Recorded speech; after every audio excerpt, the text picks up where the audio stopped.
when they're in bed together. Really? Yeah, like on the Brady. Okay, no, the Brady Bunch. I think it was when they first were actually in bed with not a foot on the ground. That's the first show. So Yeah, because in I Love Lucy, they had 2 separate beds. Right, and then like the other ones, when they're not in 2 separate beds, there's like one always has to have a foot on the ground. So I want everyone to know that I've got a foot on the ground here. Just in case everybody was wondering, Get your foot on the ground. Hey, this is Connor Cordova from FightersOnlyMag.com here today in Herb Dean's bed. Herb, 10-point must system. People think that it's kind of not so great for MMA. What are your thoughts about it? You might wonder, is it the system or how the system's being used?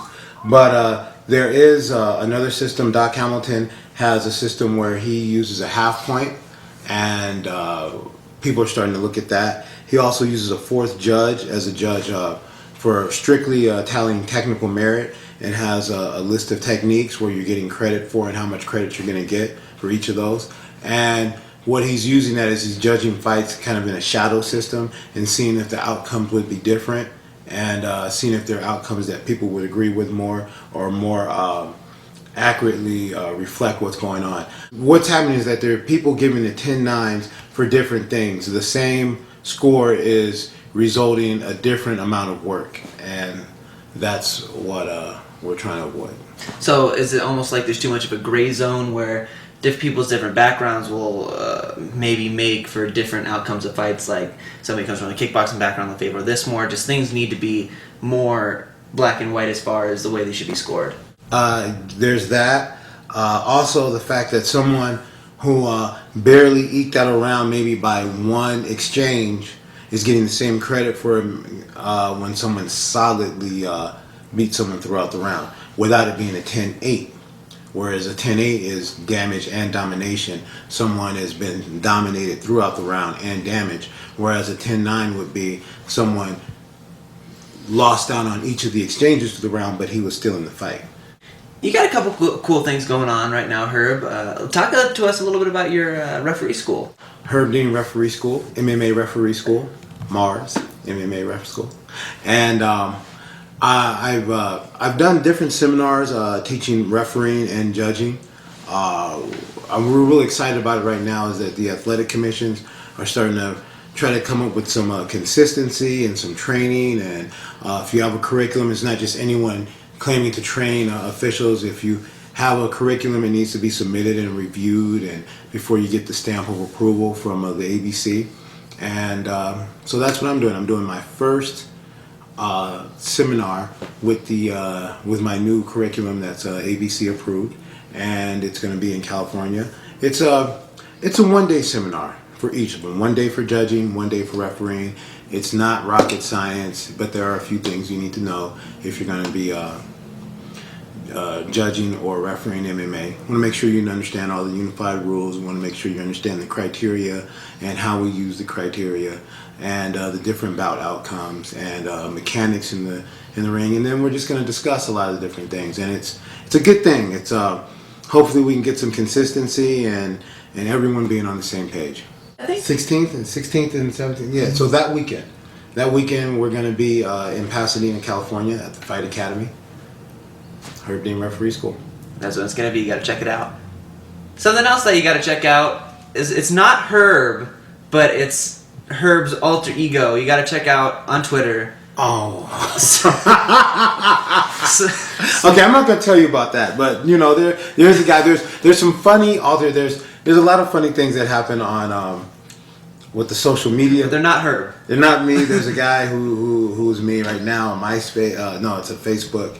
Obviously, I'm married to an Asian woman, and we live in Australia, and I like to play high stakes poker and drink alcoholic beverages, you know. And I'm not married, and I don't live in Australia. Another one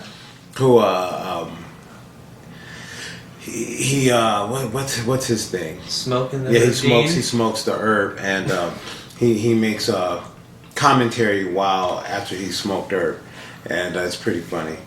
So check those out. They're funny, but we just want to clear up right now, those are not the Herb Dean. Okay, so any sort of controversy there, we just cleared it up. Yeah, it's not me. It's not me. It's not me either. I'm not that funny. You know what? He is this funny because we're talking about something you're going to pursue a line of condoms, right?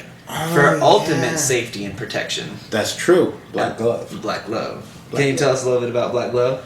Well, you know, the black glove has become a symbol of safety, of keeping things safe while you're having a good time. Black glove. And, you know, that's what we're all about. We're all about having fun and being safe.